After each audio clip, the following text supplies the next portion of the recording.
Hoy tenemos que ver las finanzas públicas tienen como finalidad de investigación de los principios y formas que debe aplicar el poder público para llegarse de los recursos económicos suficientes para su funcionamiento y desarrollo de las actividades que está obligado a efectuar, que sobre todo es la satisfacción de servicios públicos.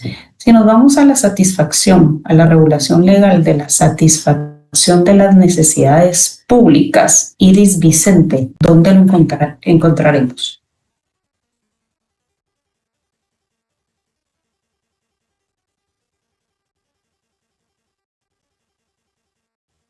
La satisfacción de las necesidades, ¿dónde está regulado?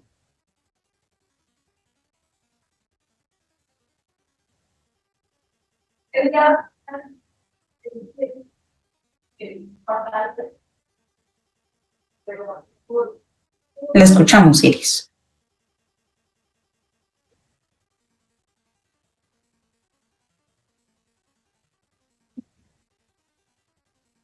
Diego Augusto, la satisfacción de las necesidades, ¿dónde lo encontramos regulado?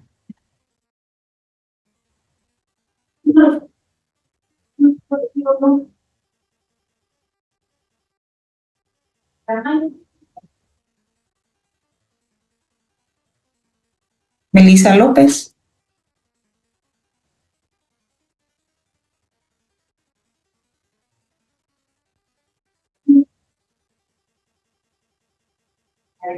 Perfecto, perfecto. ¿En qué artículo?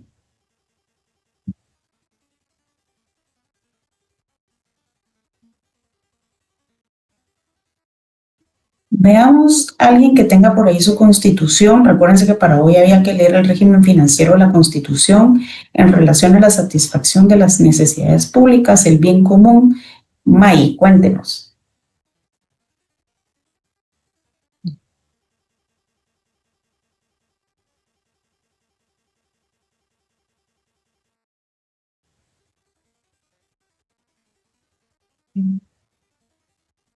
Muchísimas gracias. Fin supremo la realización del bien común. Entonces, las finanzas públicas se le llama el estudio de cómo se manejan los recursos financieros. Ojo aquí ustedes, porque los recursos financieros es el sinónimo de ingresos. Recursos igual a ingresos. Estamos hablando ahorita desde la perspectiva pública, ¿verdad? Entonces, se le llama el estudio de cómo se manejan los recursos financieros del Estado. Esto involucra cómo el gobierno distribuye el gasto público. ¿Cuáles son los elementos que veíamos en un inicio de clase? En la primera clase los mencionábamos, los elementos del derecho financiero. Pablo Sánchez.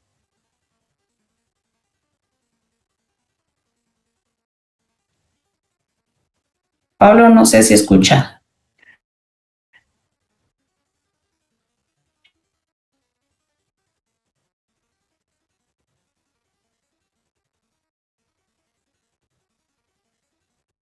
De lo que se recuerde.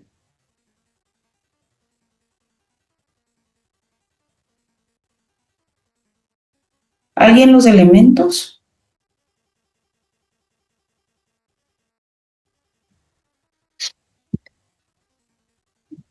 Hola, buenas tardes.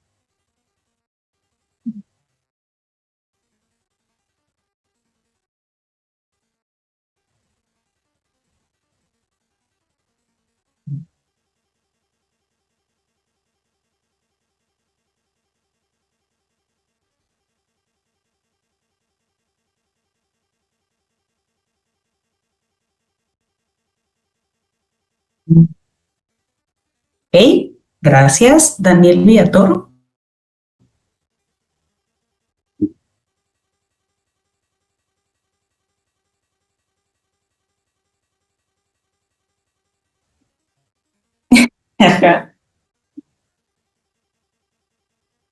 Presupuestario, patrimonial, monetario, tributario, y esa es la división del derecho financiero. Pero hay tres grandes elementos del derecho financiero que yo les dije.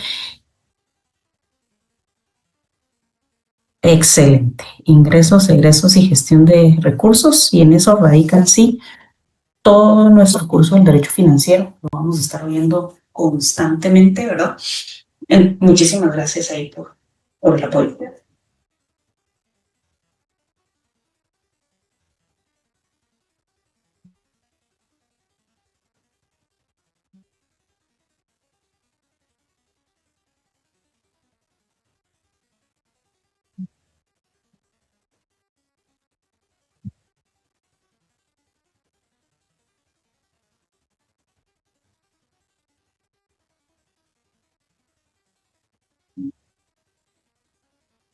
No, son los elementos del derecho financiero.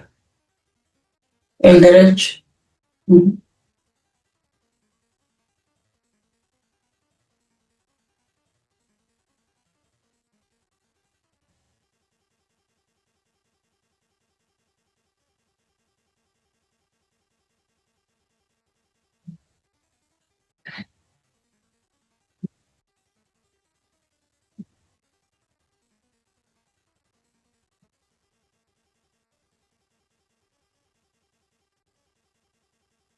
Financiero, porque el derecho financiero se clasifica en cuatro grandes ramas o en cuatro grandes divisiones. El derecho patrimonial, el derecho presupuestario, el derecho monetario y el derecho tributario. Cada una de estas ramas tiene sus particularidades. El derecho tributario ve los ingresos de carácter tributario, claro está. El derecho presupuestario, si bien es cierto, tiene dentro de su cuerpo ingresos, ¿verdad? Porque debemos de saber cuánto tenemos, cuáles son los egresos, cómo van a estar divididos los recursos del Estado y cada una de las entidades cómo lo va a gestionar, ¿verdad? El derecho patrimonial son todos esos recursos, bienes, derechos y obligaciones que posee el Estado, y el derecho monetario, lo relativo con la moneda. Entonces, por eso nuestro derecho financiero a nivel macro, independientemente tenga estas cuatro divisiones, que es la PMT que platicábamos anteriormente, dentro de su estructura, sus elementos, los elementos que conforman el derecho financiero son los ingresos de carácter tributario y no tributario, los egresos y la gestión de esos recursos. Porque dentro de las entidades, y eso lo vamos a ver más adelante, que están inmersas dentro del derecho financiero, está la Contraloría General de Cuentas, el Ministerio de Finanzas Públicas, y cada uno de estos entes juega su papel importante dentro del derecho financiero. Pero dentro del derecho financiero, dentro de este mundo, está como parte del mundo el derecho presupuestario. Es por eso. No sé si me di a entender.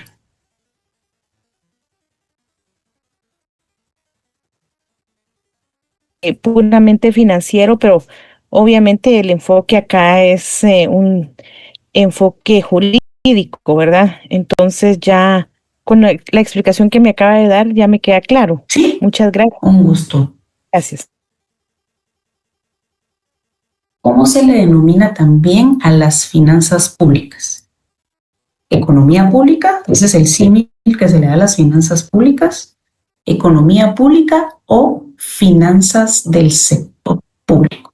Si yo les pregunto, finanzas públicas es igual a, ¿verdad? ¿O con qué otros nombres se le conoce a las finanzas públicas? Economía pública o finanzas del sector público, para que lo tengan en mente. La palabra finanzas, la vez pasada le preguntábamos a Eric, recuerdo yo, Eric está por ahí en clase.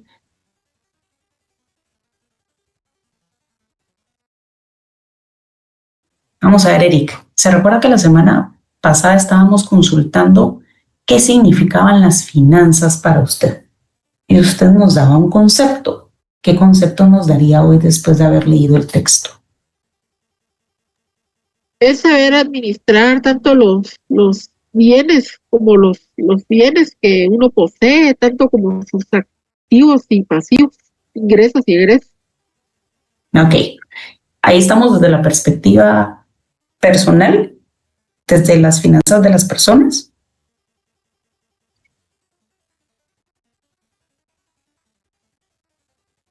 Es consulta, Eric. El ¿La definición fue desde la perspectiva de las finanzas de las personas? Sí, licenciada. Va, listo. Entonces, la palabra finanzas tiene una etimología. Viene de la voz griega denominada finus, la cual pasa al latín finis, que significa fin, en el sentido de pago con que se concluyen los negocios jurídicos.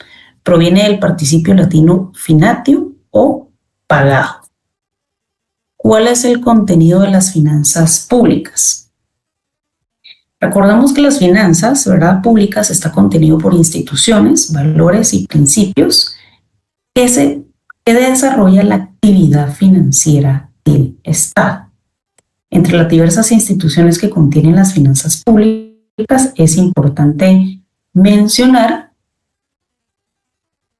el presupuesto. Cuando hablamos de instituciones nos vamos a institución, Contraloría General de Cuentas, Ministerio de Finanzas Públicas, sino institutos jurídicos, ¿verdad? Elementos jurídicos. Presupuesto, tributos, deuda pública, los intereses, la conveniencia pública, la satisfacción de las necesidades, la actividad financiera y los principios de las finanzas públicas, o sea, todos los institutos jurídicos que están alrededor de las finanzas públicas. Ahora bien, recordemos que hay ciencias afines a las finanzas públicas y también tenemos ramas del derecho afines a las finanzas públicas. Mauricio Fuentes. Está por ahí, ¿verdad, Mauricio? Sí, licenciada. Si nos vamos al régimen financiero del Estado, ¿tiene por ahí su constitución? Sí, claro. Vayámonos al régimen financiero. ¿Qué establece el primer artículo?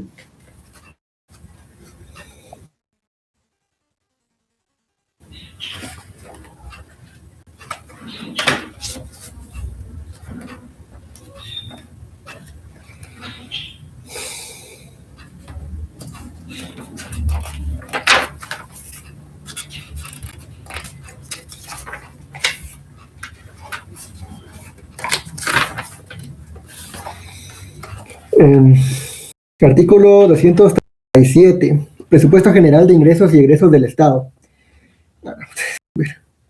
El presupuesto general de ingresos, de conformidad con lo establecido en esta Constitución, incluirá la estimación de todos los ingresos a obtener y los gastos por realizar. No sé si lo leo todo. Sí, por favor. Bueno, la unidad del presupuesto es obligatoria y su estructura programática. Todos los ingresos del Estado constituyen un fondo común indivisible destinado exclusivamente a cubrir sus egresos. Los organismos, las entidades y fondos privativos cuando la ley así lo establezca. Sus presupuestos se enviarán obligatoria y anualmente al organismo ejecutivo y al Congreso de la República para su conocimiento e integración al presupuesto general, y además estará sujetos a los controles y fiscalización de los organismos correspondientes del Estado. La ley podrá establecer otros casos de dependencias del Ejecutivo cuyos fondos deben administrarse en forma privativa para asegurar su eficiencia. El incumplimiento de la presente disposición es punible y son responsables personalmente los funcionarios bajo cuya dirección funcionen las dependencias. No podrán incluirse en el presupuesto general de ingresos y egresos del Estado gastos confidenciales o gastos alguno que no deba ser comprobado o que no esté sujeto a la fiscalización. Esta disposición es aplicable a los presupuestos de cualquier organismo, institución, empresa o entidades descentralizadas o autónomas. El presupuesto general de ingresos y egresos del Estado y su ejecución analítica son documentos públicos, accesibles a cualquier ciudadano que quiera consultarlos, para cuyo efecto el Ministerio de Finanzas Públicas dispondrá de copias de los mismos, obren en la Biblioteca Nacional, en el Archivo General de Centroamérica y en las bibliotecas de las universidades del país. En igual forma deberán proceder los otros organismos del Estado y las entidades descentralizadas y autónomas que manejan presupuesto propio. Incurrirá en responsabilidad penal el funcionario público que de cualquier manera impida o dificulte la consulta. Los organismos o entidades estatales que dispongan de fondos privativos están obligados a publicar anualmente con detalle el origen y aplicación de los mismos, debidamente auditado por la Contraloría General de Cuentas. Dicha publicación deberá hacerse en el Diario Oficial dentro de los 6 meses siguientes a la finalización de cada ejercicio fiscal. Muchísimas gracias. Si se dan cuenta, vamos a ver, acá tenemos la Constitución, se las compartí, por lo menos el primer artículo del régimen financiero. Dentro del régimen financiero, el articulado nos menciona algo sumamente importante dentro del tema del derecho financiero. La primera P, si lo queremos ver así, de la clasificación del derecho financiero, que viene a ser el derecho presupuestario. Y nos menciona el régimen financiero, el presupuesto general, ingresos y egresos del Estado. Cuando veamos el apartado de derecho presupuestario, que es una de las ramas del derecho financiero, una de las divisiones del derecho financiero, vamos a ver cómo se clasifica o cómo está integrado, el presupuesto, ¿verdad? Cómo se clasifican esos ingresos, cuál es el listado taxativo que se mencionan de ingresos del Estado, que son más o menos como 34, cómo se componen los egresos, ¿verdad? Pero si se dan cuenta, dentro de este articulado se mencionan varias entidades que están involucradas en el tema del presupuesto y por ende también son entidades que están involucradas en el sistema financiero. Nos menciona el organismo ejecutivo. Dentro del organismo ejecutivo, parte del organismo ejecutivo está el Ministerio de Finanzas Públicas. De hecho, tengo pendiente el enviarles el folleto relacionado con el Ministerio de Finanzas Públicas, su creación, que es algo bastante pequeño, como unas 10 paginitas que tienen que leer para ver cómo ha ido evolucionando el Ministerio de Finanzas Públicas. Se le llamó Diputación Provincial en sus orígenes hasta llegar a la palabra o a la denominación Ministerio de Finanzas Públicas. Otra de las entidades involucradas y sumamente importante es el Congreso de la República. Y vamos a ver que el Congreso de la República está no solamente involucrada en el tema del presupuesto, sino que recordemos que las decisiones financieras, o sea, el derecho financiero que se toman, normalmente está involucrada la política, ¿verdad?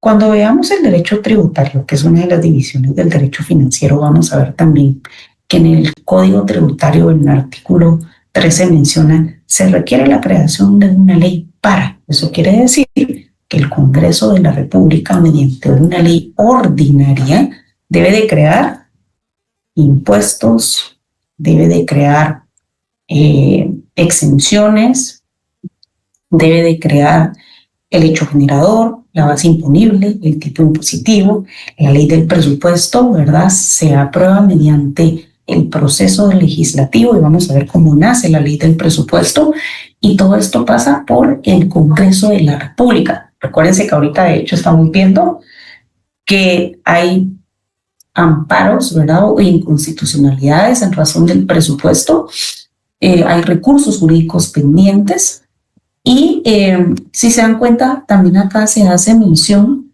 si nos vamos a este apartado, el Ministerio de Finanzas Públicas, se menciona también al ente contralor, ¿verdad? Cuando ya esos egresos se ejecutaron, el ente contralor que es la Contraloría General de Cuentas. Entonces, conforme vayamos avanzando, vamos a ir viendo todas las instituciones que están involucradas en el derecho financiero y en cada una de las divisiones del derecho financiero. Entonces, si volvemos a la presentación, comentábamos que hay ciencias que están involucradas en las finanzas públicas. Una de ellas es el derecho como una ciencia social encargada de la designación del conjunto de las normas de conducta que regulan y ordenan la debida convivencia armónica de los individuos dentro de una sociedad determinada a través de la imposición de acciones mediante la utilización de las normas de carácter jurídico. De ahí radica en que la relación del derecho con las finanzas públicas se encarga el derecho de la determinación de las normas que regulan la actividad financiera que se lleva a cabo en el Estado de Guatemala. Otra ciencia sumamente importante es la economía, ya que es la ciencia con carácter social encargada del estudio de los diversos procesos relacionados con la producción, distribución, comercialización y por ende del gasto de esos recursos. La economía se encarga de la determinación exacta del impacto y del alcance de las cargas tributarias, las que pueden llegar a lo que puede llegar a alcanzar en nuestra sociedad guatemalteca, así como también la distribución adecuada del gasto público. El gasto público va a ser un símil, y eso lo vamos a ver más adelante, de egresos públicos. Gasto público igual egresos públicos. Y la influencia que tienen en la economía. ¿Por qué creen ustedes que la ciencia política es una ciencia que tiene muchísima relación con las finanzas públicas? Daylin Hernández, ¿por qué cree que las ciencias políticas tienen relación?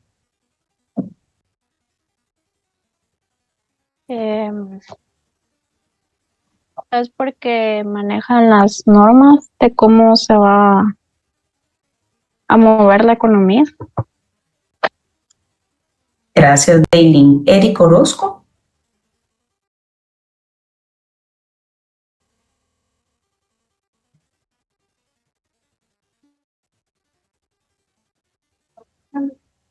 Así es como se va a dirigir la economía, la dirección que va a tomar la economía cada 4 años.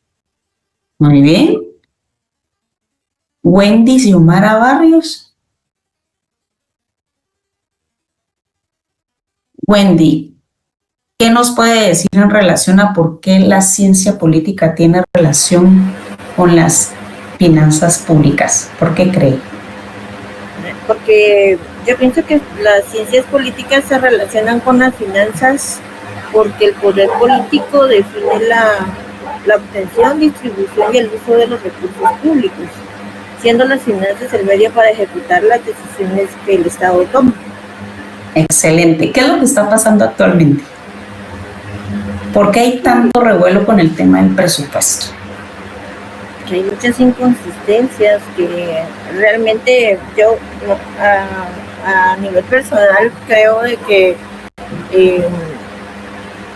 se está poniendo a un lado la ley y se está haciendo un presupuesto fuera del orden, tanto de las finanzas como de la propia ley, pues nos estamos saliendo del orden en el cual se debería de haber hecho el presupuesto. Gracias, Wendy, por la apreciación. Diego Morales.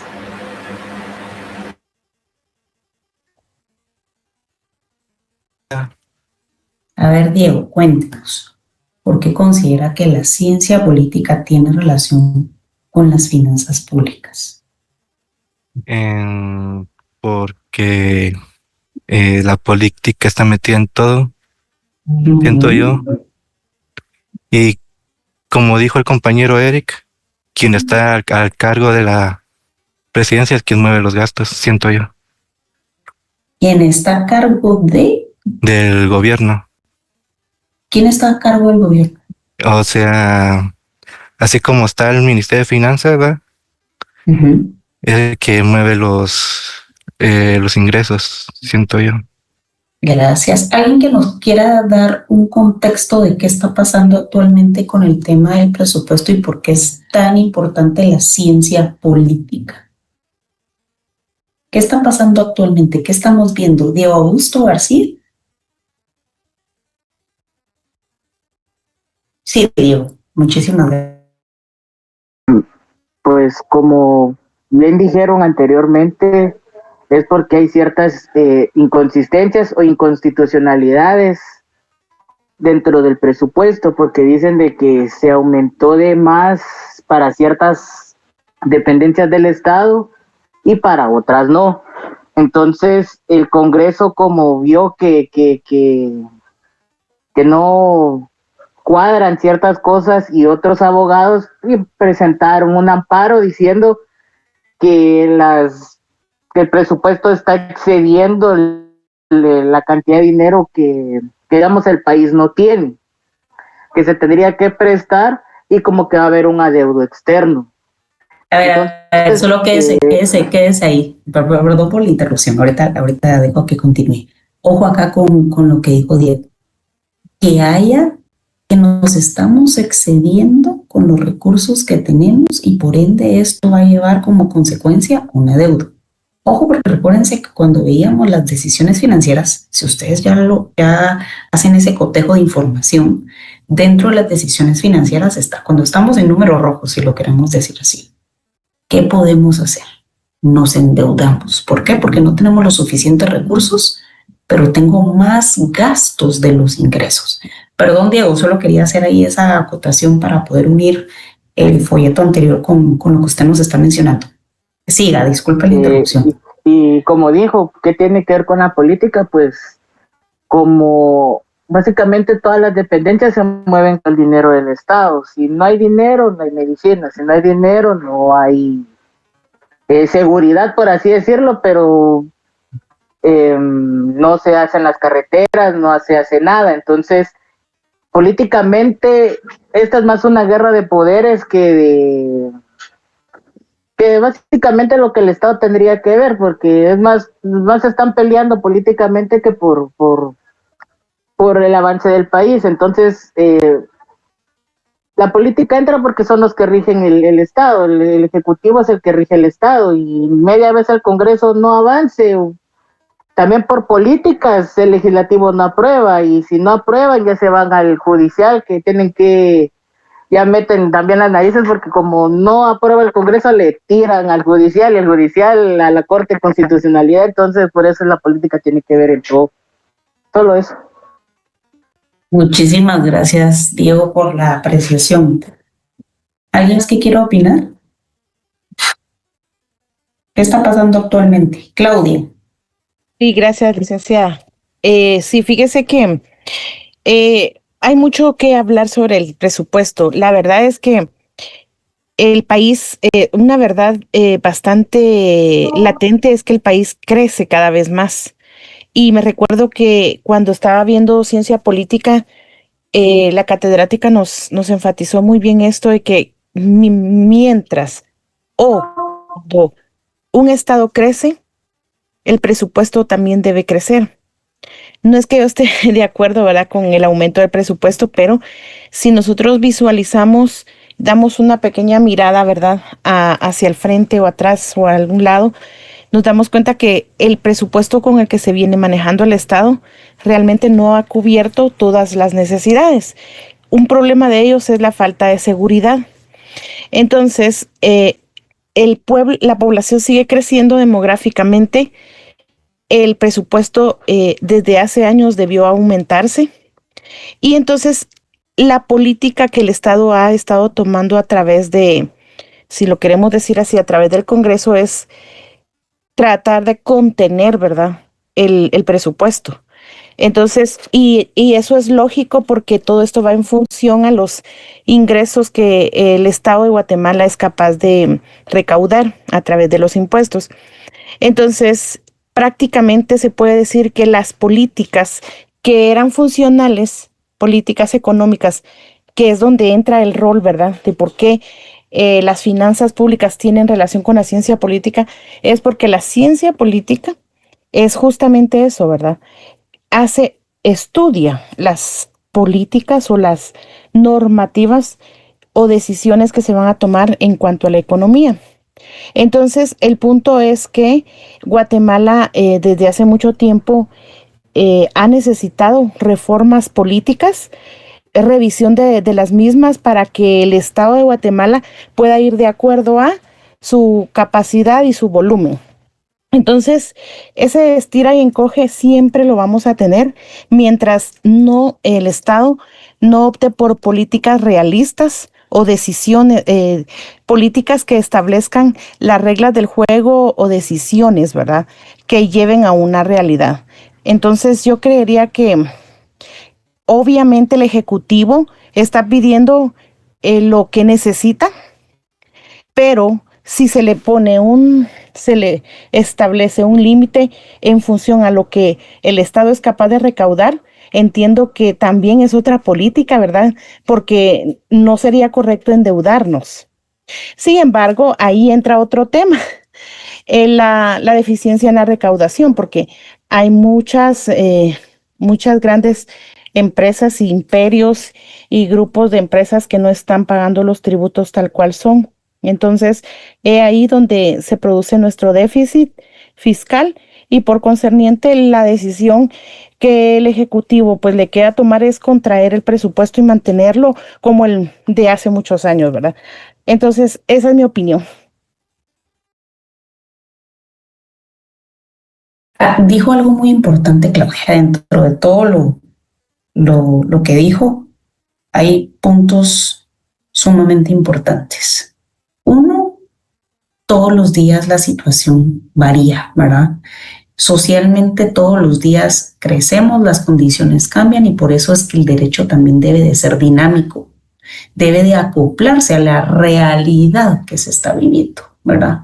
A la realidad social, a la realidad histórica, a la realidad política, porque es sumamente cambiante. Derivado de eso, y voy a hacer una acotación ahí, el registro mercantil, no sé si alguno de ustedes ha gestionado alguna vez patentes. El registro mercantil más o menos hace como un año comenzó a dar como ¿cómo se le llama esto?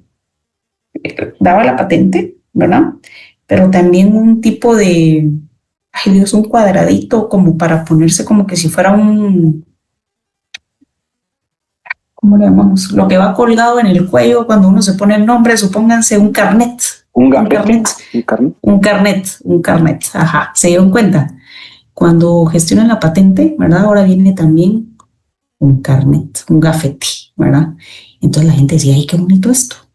Pero la implementación se da con una idea un poquito más allá, un poquito más avanzada.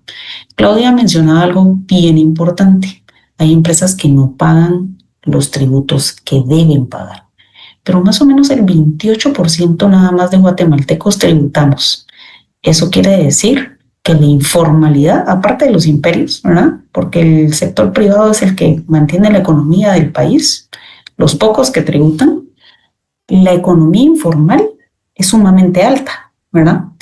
Entonces, hace algunos añitos, el gobierno lo que trató fue de hacer un convenio entre los juzgados de asuntos municipales, el registro mercantil, y fueron a hacer una inspección ocular por los mercados.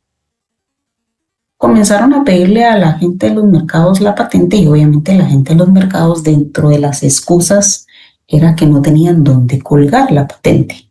Entonces que por eso nunca habían sacado patente.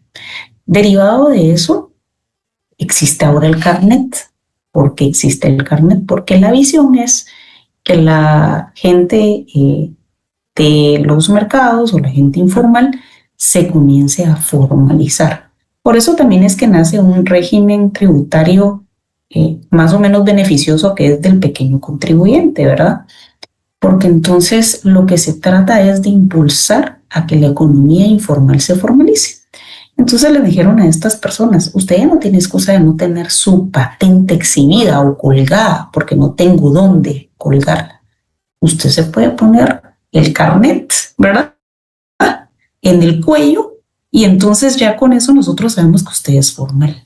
Entonces, más allá de las cositas bonitas que uno ve, ¿verdad? Porque uno ve qué bonito el carnetío, va hacia la formalidad. ¿Qué ocasionamos con la formalidad? Que haya más recursos públicos. Sin embargo, también la formalidad ocasiona a que el impacto económico entonces lo recaiga sobre el consumidor. Por ejemplo, un restaurante, normalmente la materia prima para las personas que pusieron que su negocio iba a ser restaurante, normalmente compran las verduras o la materia prima en los mercados porque sale un poco más económico, pero no tienen una factura, no pueden deducirse ese impuesto, ¿no? Pero les sale más económico. ¿Qué sucede si la persona con la que compramos los vegetales le aumenta un 10% porque ahora tiene que tributar. Entonces el empresario o el comerciante nunca va a perder, sino que traslada ese impacto, ¿verdad?, al consumidor. Entonces viene el del restaurante y le aumentan el precio en el mercado de los vegetales, porque obviamente se va a formalizar. El restaurante aumenta sus precios, el del mercado los aumenta, el del restaurante los aumenta y el consumidor final lo impacta, ¿verdad? Yo no sé si ustedes veían entre el año pasado que subió un 10% y este año un 7%, 7.5% el salario mínimo, los productos en los supermercados, en la canasta básica, ¿cómo aumentó? Desmesurada. Justamente yo le pedí a unos alumnos que hicieran un análisis financiero justamente en el área de auditoría sobre digamos, la inflación. Y justamente fíjese que la verdad es que es una realidad. Los empresarios siempre van a tratar de mantener su margen de utilidad. Entonces, lo que usted justamente acaba de decir. Y estábamos analizando que la inflación, por ejemplo, ahorita interanual anda en un 3%, un 3%. Pero llegó el año pasado, tipo agosto, septiembre, alcanzar un máximo de 6%. Pero al hacer, digamos, la comparación de una canasta básica versus el salario, hicimos la relación de cuánto fue el aumento y justamente en el salario fue un 10%, pero derivado del análisis de todos los precios, ahora resulta que la inflación, o sea, un precio subió un 20%, un 15, un 18 o 20% en función del año anterior. Entonces, ¿qué quiere decir eso? Que lejos de disminuir, de ayudar, ¿verdad?, digamos, a que el salario que tenía un 10% de aumento absorbiera o ayudara o beneficiara, resulta que eso incrementó, ¿verdad?, los costos de la canasta básica en un 15%, o sea, lo duplicó, un 20%. Entonces, realmente, como usted bien lo dijo, el empresario solo va a trasladar la carga tributaria y al final el consumidor final es siempre que será afectado. Y lastimosamente en este caso fue en el doble, ¿verdad? Solo Exactamente. quería el aporte.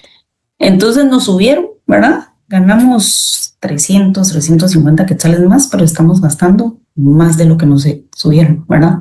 Porque la repercusión económica fue abismal. O sea, si con que alguien vaya al súper constantemente y compre un producto, se va a dar cuenta el siguiente año. Es tan simple como ponerle atención a los precios de los productos en el supermercado para darse cuenta la repercusión del salario mínimo, ¿verdad? Todo lo que impacta económicamente en un país. Y justo lo que Claudia mencionaba, esa realidad económica es espeluznante. O sea, cuando ya nos vamos a que no se analiza realmente el impacto que va a causar y solo se toman decisiones desmesuradas, ¿verdad? Es ahí donde viene entonces a afectarnos a todos, ¿verdad? Pero bueno, entonces ya sabemos que el derecho financiero pues tiene relación con otras ciencias, pero también el derecho financiero, el derecho financiero tiene elementos, que hacia ahí venía la consulta inicial, ¿verdad? Tiene elementos, los ingresos públicos. Ingresos, si lo queremos ver reflejado en el folleto 1, ¿verdad? Es todo activos, todo lo que tenemos, todo lo que nos suma, el ingreso. Por ahí también decían las auditoras, las contadoras, porque tenemos varias en la clase y eso nos ayuda un montón, ¿no?, a poder equiparar la información desde la perspectiva contable, que el activo también es esa maquinaria que yo tengo, ejemplo, para mi uso. Ejemplo, todos nosotros vamos a ser, ya somos abogados y seguramente están sacando la clase desde un dispositivo, ya sea su celular, su computadora, pero supongamos que todos tenemos una computadora en este momento. Esa computadora nos sirve a nosotros como una herramienta de trabajo. Cuando nosotros la compramos, la computadora tenía un valor. Esa computadora, independientemente fuera un gasto en su momento, también es un activo. ¿Por qué? Porque es algo que me suma, ¿verdad? Claro, se va depreciando en el tiempo. Pero entonces los ingresos, cuando lo vemos desde la perspectiva del Estado, los ingresos son toda esa obtención de recursos, pero le llamamos de carácter dinerario. Ahora bien, dense cuenta, dentro de las instituciones públicas, si ustedes se dan cuenta, la Superintendencia de Administración Tributaria es el ente recaudador de tributos, así como las municipalidades, ¿verdad? Tienen la competencia tributaria, eso quiere decir la capacidad de poder recaudar tributos. Digo tributos porque el tributo tiene una clasificación que es impuestos, arbitrios, contribuciones especiales y contribuciones por mejoras, que eso abarca del artículo 10 al 13 del Código Tributario, del 9 al 13 del Código Tributario, ¿verdad? Entonces, los ingresos es todo lo que me entra, ¿verdad? ¿Y cuál es la finalidad de esos ingresos? Si nos vamos al artículo 1, la satisfacción de las necesidades públicas y el bien común a través de los servicios públicos. Hay algo bien importante que nosotros ya vimos en nuestro derecho administrativo. Existen las necesidades públicas y a través de la necesidad pública hay servicios públicos. Los servicios públicos sirven para compensar las necesidades públicas a través de los ingresos públicos. Entonces, ¿cuál es la finalidad de los ingresos? Financiar el gasto público. ¿Qué quiere decir esto? Financiar los egresos, ¿sí? Si nos vamos al inicio, ustedes tenían un capital, ¿no? O ustedes tienen designado mensualmente o semanalmente por sus papás cierta cantidad de dinero para satisfacer sus necesidades básicas, que son estudio, copias, transporte, alimentación y así sucesivamente. A todo eso, a esos recursos públicos, nos van a servir para satisfacer las necesidades. Entonces, cuando ya nos vamos al derecho financiero, los ingresos son un elemento primordial del derecho financiero. Estos ingresos son una suma de dinero que se percibe porque es un derecho financiero a través de un ente público, busca financiar el gasto público y el fin último es satisfacer las necesidades públicas, el bien común. Otro de los elementos es la gestión de los recursos, hacia donde yo dirijo ese dinero, ¿verdad? Y por último, el gasto. Debo de tener una planificación, ¿verdad? En medio, entre que yo recaudo y yo gasto, debe haber una planificación. Tengo 1,000 quetzales, entonces yo sé que mis gastos son 800 quetzales, pero para saber que tengo esos 800 quetzales de gasto, yo tengo que tener una planificación. 200 quetzales en copias, 100 quetzales en transportes, 200 quetzales en alimentación, 100 quetzales en servicio de internet, otros 200 quetzales en transporte, ejemplo, ¿verdad? Entonces, tenemos la gestión de los recursos y el gasto público. El gasto se puede ir para diferentes lugares. Ejemplo, el pago de salarios. El 70% de los recursos del Estado van para pago de nómina, de salarios, de infraestructura. El gasto en funcionamiento. Los gastos que se realizan o la inversión que se realiza en carreteras, en drenajes. Dense cuenta ahora que está muy de moda el tema del aerometro, en movilidad, ¿verdad? Entonces, ¿en qué gasta el Estado? Abel de Jesús Martínez, ¿en qué gasta el Estado? Pues como dijo, principalmente en nómina de todos los empleados del Estado, pero también en construcción de carreteras, en la forma de producir energía, agua, la salud pública, y todo lo que conocemos como servicios públicos provienen precisamente de el gasto por parte del Estado para financiarlos. Muchísimas gracias. A ver, Dora María Ortega. Dora, ¿en qué gasta el Estado?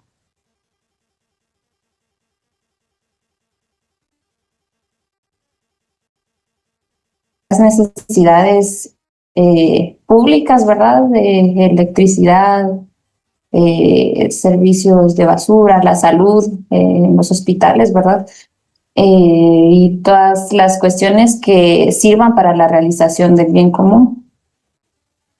Juan Ruiz, hoy sí no lo hemos escuchado, Juan. Muchísimas gracias, Dora. A ver, Juan, ¿en qué gasta el Estado? Vámonos a una institución en específico. Elija cualquier institución. De cualquier organismo. Sí. Por ejemplo, Ministerio de Finanzas Públicas. Va, ¿en qué gasta? Como decía un compañero antes, tiene empleados, necesita darles sueldo a sus empleados, tener un presupuesto anual. ¿En qué más gasta? ¿Se mantendrá solito ese edificio? No, obviamente necesita electricidad, necesita servicios como agua. También si se construyen más dependencias, por así decirlo. Si ese edificio no es propio, ¿en qué gastará? Renta. Bueno, y diversas, ¿verdad? Sí. Entonces, si se dan cuenta, pues esos son los elementos, ¿verdad? Los que hemos mencionado reiterativamente: ingresos, egresos, gestión de los recursos, pero que queremos caer en qué es el derecho financiero. Hay muchísimas acepciones del derecho financiero, cada uno de ustedes puede hacer su propia definición. Yo no soy de las personas, no creo en una definición de memoria. Prefiero que entiendan el concepto y cada uno de ustedes pueda crear su definición propia, ¿verdad? Mientras tenga los elementos necesarios. Hay muchas personas que cuando comienzan a definir qué es el derecho, o si nos vamos al derecho financiero, lo adornan bastante, ¿verdad? Y ponen conjunto de normas jurídicas, principios, valores, doctrinas, instituciones, y le ponen un montón. No hay problema. Puede ser algo un poquito más ligero, sin inconveniente, al gusto del cliente, dirían. El objetivo es que lo sepan definir. Entonces, les tengo dos definiciones del derecho financiero. En los folletos hay muchísimas más. El objetivo es que puedan abstraer lo más importante. Es la disciplina que tiene por objeto el estudio sistemático del conjunto de las normas que reglamentan la recaudación, la gestión y la derogación de los medios económicos que necesita el Estado y los entes públicos. Si se dan cuenta, están los tres elementos: recaudación, que esos son los ingresos, la gestión y la derogación, que son los egresos, ¿verdad? Entonces, si se dan cuenta, tienen los tres elementos de los medios económicos que necesita el Estado y los entes públicos para el desarrollo de sus actividades, y el estudio de las relaciones jurídicas entre los poderes y los órganos del Estado, o sea, entre el mismo Estado, ¿verdad? Entre los ciudadanos y el Estado, y entre los mismos ciudadanos que derivan de la aplicación de esas normas. Si nos vamos a una definición un poquito más corta, el derecho financiero es el conjunto de normas que regula la actividad financiera del Estado. ¿Qué es la actividad financiera del Estado? Vámonos a la definición anterior. Es recaudación, gestión y derogación, o también le pueden denominar ingresos, egresos y gestión. Solo cada esas tres, en una frase más corta, es actividad financiera del Estado, ¿verdad? Y los demás entes públicos, si se dan cuenta, vean, conjunto de normas que regulan la actividad financiera del Estado y los demás entes públicos, así como las relaciones jurídicas a que la misma da lugar. Vámonos a la definición amplia y nos menciona las relaciones a las que da lugar, solo que de manera más amplia. Relación entre el mismo Estado, relación entre el Estado y los ciudadanos y relación entre los ciudadanos. Solo que aquí la ponemos un poquito más sencilla y mencionamos relaciones a que la misma da lugar. ¿Sí? ¿Cuáles son los conceptos relacionados con el derecho financiero? Hay una teoría financiera, que es el conjunto de postulados científicos que estructuran el conocimiento del derecho financiero. Está la organización financiera del Estado, que son todos los órganos de carácter administrativo que ayudan a que se lleve a cabo esta actividad financiera.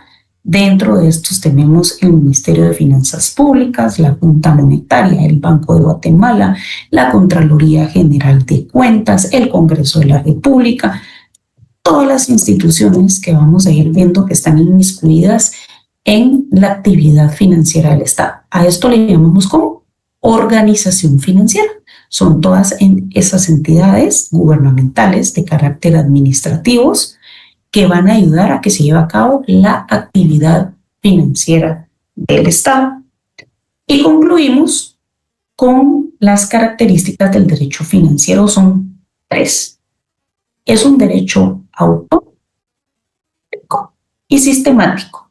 Es autónomo porque tiene sus propias normas que lo regulan, ¿verdad? Partimos de la Constitución, pero tiene sus propios principios y sus propias normas. Lo vamos a ver más adelante, como el artículo 239 y 243 de la Constitución hacen relación tanto al principio de legalidad como a los principios de carácter tributario.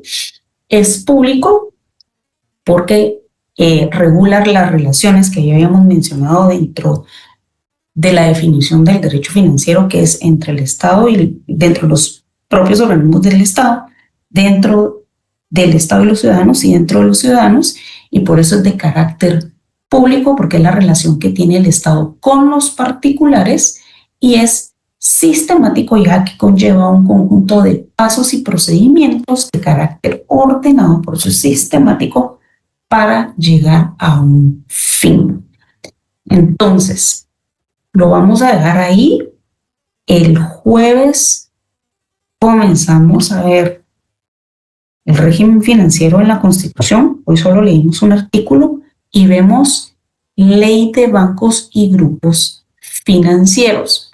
Dentro de la ley de bancos y grupos financieros, importante para el jueves, esquematicen cuáles son los pasos a seguir, esa es tarea, para la creación de un banco. ¿Cuáles son los pasos a seguir para la creación de un banco? Nos vemos el jueves con la ley de bancos y grupos financieros y continuamos con la clase. Que pasen una bendecida semana, bendecidísimo mes, que hoy pues ya estamos en febrero, y que todo les salga súper bien. Hasta pronto. Adiós, un gusto.